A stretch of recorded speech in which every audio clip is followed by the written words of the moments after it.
Emma, with regards to the Freedom Pass, there's also an honesty issue, isn't there? I mean, you're going to have a lot of people. Do you remember about 20 years ago when scientists developed a male pill? And at first, it Yes. looked like to be the most fantastic invention because that way both genders could share the responsibility of birth control. Except somebody suddenly thought, well, wait a minute. We know what men are like. They'll be like, oh, yeah, don't worry, I've had the pill, dear. You can relax. Let's crack on. And I just wonder how many people will be honest about having this Freedom Pass.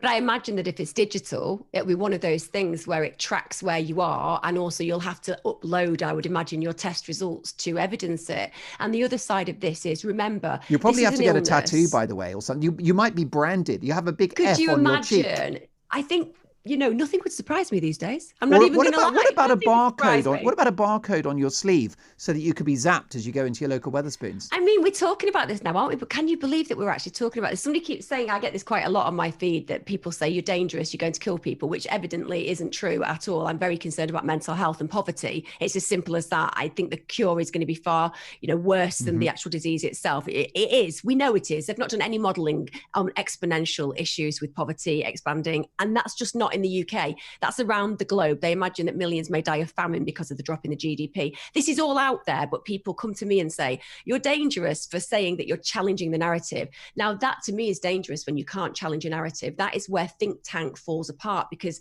there are always different points of view. And I think when it comes down to democracy, the one I get constantly is freedom is not as important as life and survival. And it really riles me, because we didn't have a problem when boys were sent to their deaths in the wars. They were sent to their deaths for freedom and democracy. It's horrible, but we also accept that it's the bedfellow of what makes the United Kingdom a beautiful place to live.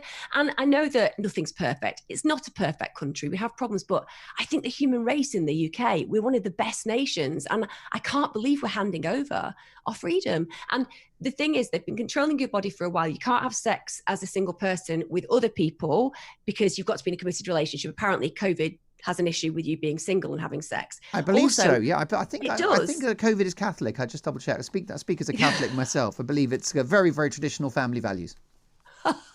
I actually think you're right. It's also very clever, as Julia and you all talk about it, knows where you are and where to go. I'm not underplaying people who've lost relatives, but yesterday I spent an hour doing a mental health live on this subject regarding care homes. I can't tell you the pictures I've been sent today.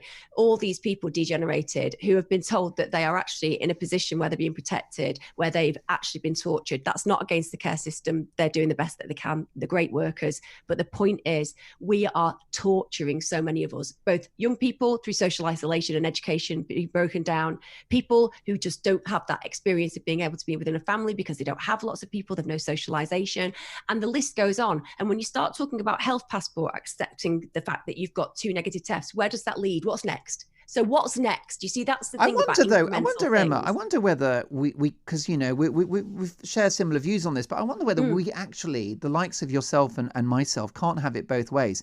If we are crying out for getting back to normal within reason, and of course whilst protecting the vulnerable, surely something like a Freedom Pass is the route out of this pandemic and towards normality. Because if you can imagine many millions of people being tested regularly and being demonstrably COVID free, then you will actually have the new normal, and you will be able to go to the cinema and watch the latest Tom Cruise movie because you've got a little card, or it might be a thing on your phone, and you give it a wave on a machine and in you are to the cinema. So, ultimately, maybe we don't like the optics of it or the sort of Orwellian language around it and the imagery.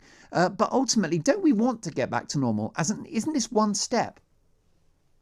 I mean, I think we've already got the capacity to go back to normal, because if you listen to people like Mike Yeadon and other individuals from a different particular viewpoint on this scientific evidence and all the data that's out there, actually it would seem that we should be getting back to normal. We've actually stopped the world in the European system completely for something that's turned out not to be what we imagined it would be. At the beginning, yes. But what I think is happening now is power grabbing. I think it's control, and I think it's about handing over our freedom, becoming more of a technocratic as opposed to a democratic experience in our society.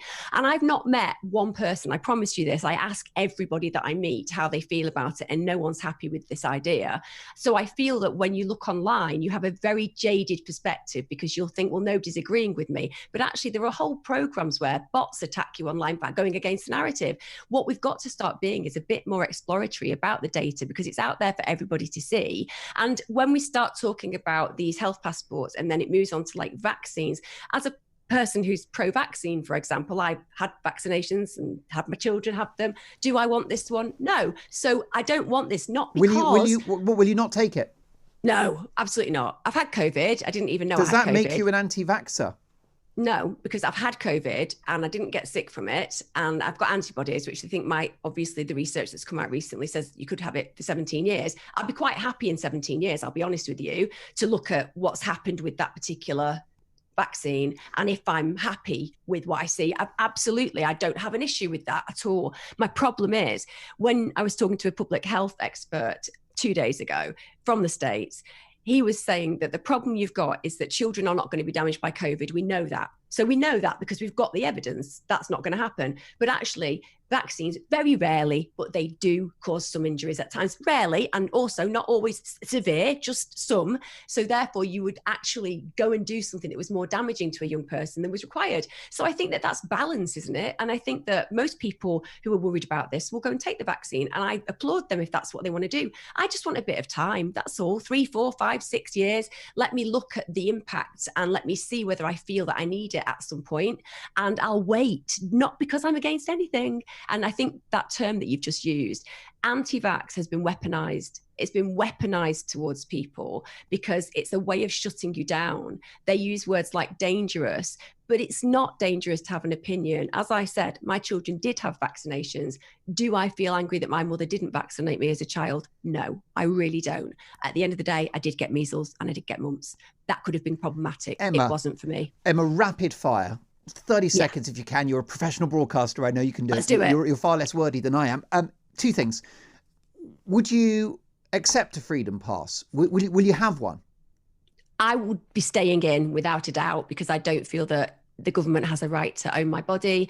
I know that I'm healthy. I know I've had COVID. Therefore, essentially, according to the research, I wouldn't be passing it on anyway. And on top of that, I think that the minute that you start accepting those kind of draconian measures, properly taking away a democracy, you said goodbye to the UK as you know it. And you've introduced, say, basic communism as far as I'm concerned. On this programme, I always want to hear all views. I know that you are a lockdown skeptic and you're entitled to those views. And I think some of what you've said, so much of it online, has been extremely compelling, also very moving. I think the big thrust of where you're coming from is empathy because you're seeing a lot of the impact of these measures. Can I just ask you on a personal note, what you've been through in terms of online abuse for daring to have a different view? So I get thousands of tweets to this morning asking for me to be cancelled. I get people going and writing to all the magazines I write for. I get people threatening me with death, rape threats, the lot. You name it. I've had them all, sent my emails. I've had one today. But I get on top of that, and what this is really important for me, I get thousands of emails from people who are at the point of wanting to take their life. And I'm not joking. It never used to be that way. I'm getting thousands. This is weekly. And I do 3 online live clinics for free to try to help. I'm doing more now, actually. I'm doing 4. But the point is, I can't help do what I do online because I'm feeling it. Do you understand, Mark? I'm actually feeling that impact. 4 under 16 suicides in my network so far.